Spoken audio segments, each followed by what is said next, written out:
MRI রিপোর্টে সমস্যা ধরা না পড়ায় আবারও ঢাকা প্রিমিয়ার লিগে ফিরছেন মোহাম্মদ সাইফুদ্দিন।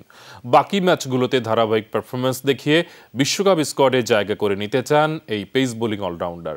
শুক্রবার প্রাইম ব্যাংকের বিপক্ষে ম্যাচ দিয়েই তার মাঠে ফেরার ব্যাপারে বেশ আশাবাদী আবাহনী কোচ খালেদ মাহমুদ। কালকে পর্যন্ত একটু চাপে ছিলাম মানসিকভাবে, যেহেতু আমার রিপোর্টটা হাতে পাই এবং খবরটা শুনি। এমআরআই রিপোর্ট হাতে পেয়ে শঙ্কার পাথর নেমে গেছে মোহাম্মদ সাইফুদ্দিনের বুক থেকে। অথচ ইনজুরিতে বিশ্বকাপ স্কোয়াডে জায়গা পাওয়া নিয়েই তৈরি হয় ঘোর অমানিসা। তবে কোমরের ব্যথা সেরে আবারও অনুশীলনে ফিরেছেন এই পেস বোলিং অলরাউন্ডার। স্বপ্ন বিশ্বকাপকে ঘিরে। প্রিমিয়ার লিগের বাকি ম্যাচে তাই নিজেকে প্রমাণে মুখিয়ে সাইফুদ্দিন। সব প্লেয়ারের ড্রিম থাকে ওয়ার্ল্ড কাপ, আমারও আছে।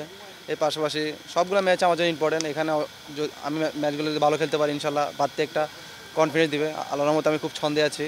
প্রিমিয়ার লিগে এখন পর্যন্ত 4 ম্যাচে ব্যাট হাতে 250 আর বল হাতে 4 উইকেট শিকার সাইফুদ্দিনের। বাকি ম্যাচেও তার ধারাবাহিক পারফরমেন্স নিয়ে আশাবাদী আবাহনী কোচ খালেদ মাহমুদ। ভালো খেলছে, ভালো বলও করছে, ব্যাট করছে। ওর জন্য আমার জন্য ডেফিনেটলি আমাদের ফিউচার ক্রিকেটে দারুণভাবে মানে ওর যত লম্বা খেলতে, আমি বলি যে লম্বা রেসের ঘোড়াই সাইফুদ্দিন। অনেক বছর খেলবে বলে আমি বিশ্বাস করি, যদি ফর্ম ফিটনেস ঠিক ধরে রাখতে পারে।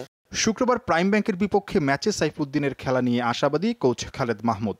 আর তা না হলে পরের ম্যাচেই মাঠে নামবেন এই পেস বোলিং অলরাউন্ডার। নাহিয়ান বিন জসিম, যমুনা স্পোর্টস, ঢাকা।